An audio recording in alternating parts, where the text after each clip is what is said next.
Hey guys, Dave with Fitness Technology Services here today.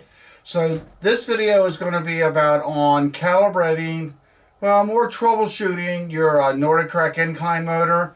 So I caught this one halfway in between calibration, so I thought this would be a good time really to do a quick little video on it.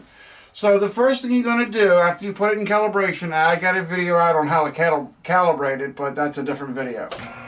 So we're going to plug it in, and you'll see you'll get the two flashing lights on the console, and the incline is going to go all the way up. And then we're going to kind of do some troubleshooting on when it doesn't do this and what to kind of look for.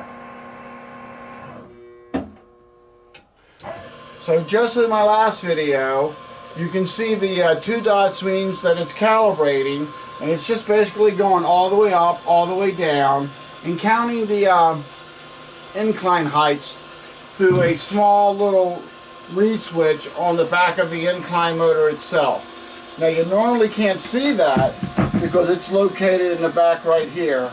So I thought I'd give you another look at that and looking at the incline motor.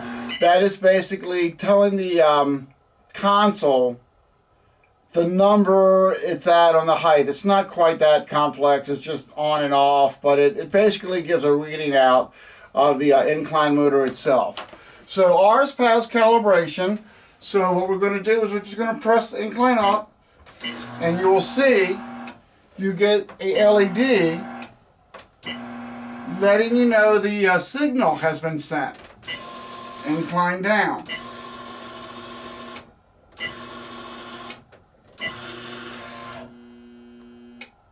Alright, so now we're going to go over a couple of things to do if it actually fails on you and these things don't work. So I'm going to unplug it real quick right here for this. Alright, so most Nordictrack treadmills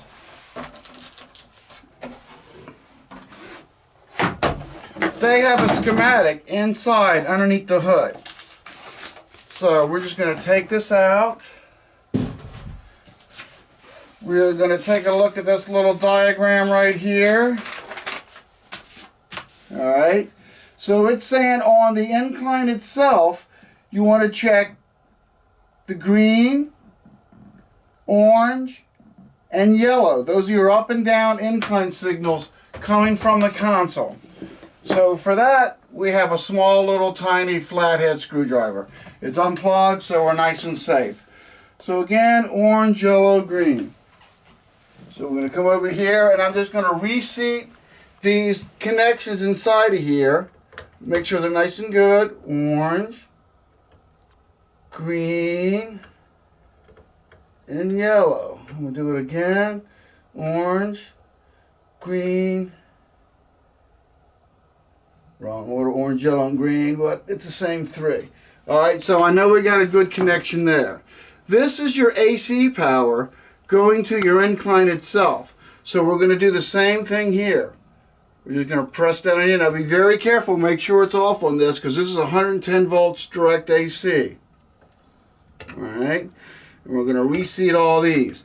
So red is usually up, black is usually down, and white is usually neutral. Alright, so a lot of times if you get an issue where the incline is just going up and down just a little bit, it's probably not seeing the reed switch inside of here. So in that case, you would check these over here. This is your incline connection. It's a 3-pin port, but it only uses 2 of it. Alright, so I'm going to unplug this, and I'm going to kind of simulate what it would do if your incline motor is not receiving any signal from your reed switch. Alright, so let me plug this back in. And so usually the term for this is ghosting. What will happen is it'll incline up just a little bit and then incline down just a little bit. So let's see.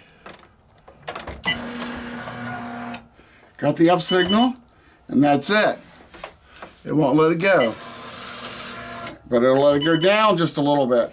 That means it can't see this reed switch, or the connections are bad inside the board here. In this case, we know it's bad because we pulled it out. So the two things again you want to do in this is you want to check these connections really good in here, and you want to look at the back of this, the underside of it right here, and make sure the switch hasn't fallen out. Both of those two things kind of cause a ghosting, so to speak. So let's say you want to bypass your incline motor altogether and it's at a level state. You would simply just have to pull out the white neutral wire. The treadmill will still work. The incline motor won't function anymore, but you'll be able to use it in case you don't really use the incline a lot, or you're just trying to find some way to get it going until you decide what you want to do. Now, the other thing you would have to do sometimes, if the incline is all the way up and it's jammed, you have to unhook it, and you can physically turn it down. It's just basically a drill. And again, red is up, black is down, white is neutral. So those are really just some ideas. Of course, if you don't have power to it, it won't move at all. But generally, if it's moving just a little bit, it's really a loss of a signal, either from the console, and then we've gone over the 3 wires that control the up and down and neutral on the incline motor itself, or perhaps from the console, from the controller over to the incline motor. Maybe it's lost its signal, so we've kind of reseated those cables inside of there. Don't forget to check the back of it right there. If it gets stuck all the way up, you can either disconnect it and hand wind it down. There are some ways of switching a wire around in here. I won't get into that in this video. This is just a couple of ideas for troubleshooting on the Nordictrack Incline. Alright, so thanks a lot. That's really all I got for this video.